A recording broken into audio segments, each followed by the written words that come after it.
Redécouvrons l'adoration. Shalom, bien-aimés dans le Seigneur. Notre méditation du jour s'intitule Redécouvrons l'adoration. Nous tirons notre texte dans Apocalypse chapitre 11, de versets 16 à 17 qui nous dit ceci.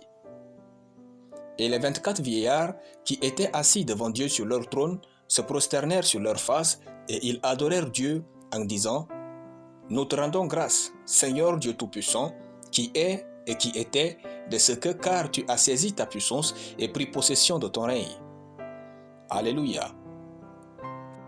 L'adoration n'est pas le fait de chanter toutes sortes de cantiques à Dieu.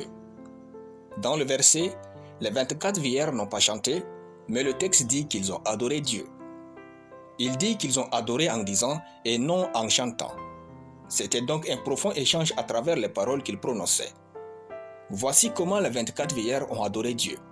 Se prosterner et proclamer qui Dieu est. N'allez pas croire que se prosterner est l'adoration. Non.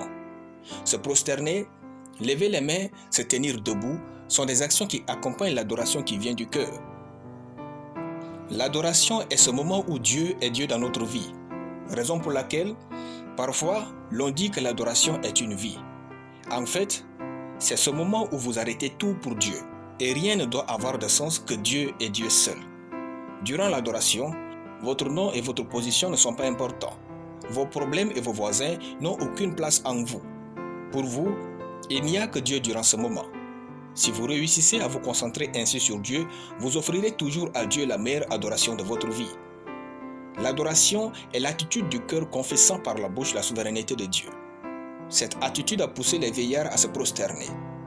Vous devez reconnaître que Dieu est souverain et tout-puissant, c'est pourquoi vous l'adorez. Si vous ôtez la souveraineté de Dieu de votre adoration, ce n'est plus de l'adoration. Dieu est souverain et il doit être adoré comme tel.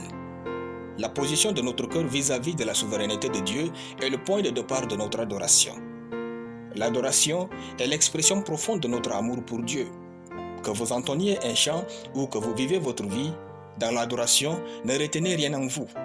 Vous exprimez tout l'amour que votre être contient par vos paroles. Vous exprimez tout l'amour de votre être devant Dieu et pour lui seul.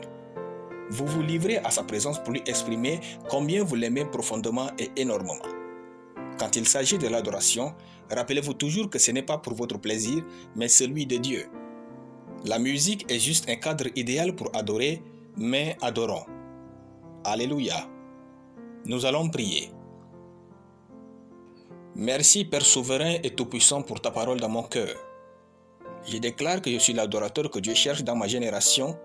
Mon cœur est inondé de la souveraineté de Dieu et des paroles remplies de mon amour quittent mon âme vers le trône de sa majesté et du Dieu tout-puissant au nom de Jésus. Amen. La lecture biblique en une année, Apocalypse chapitre 17. Soyez bénis, c'était le pain du ciel.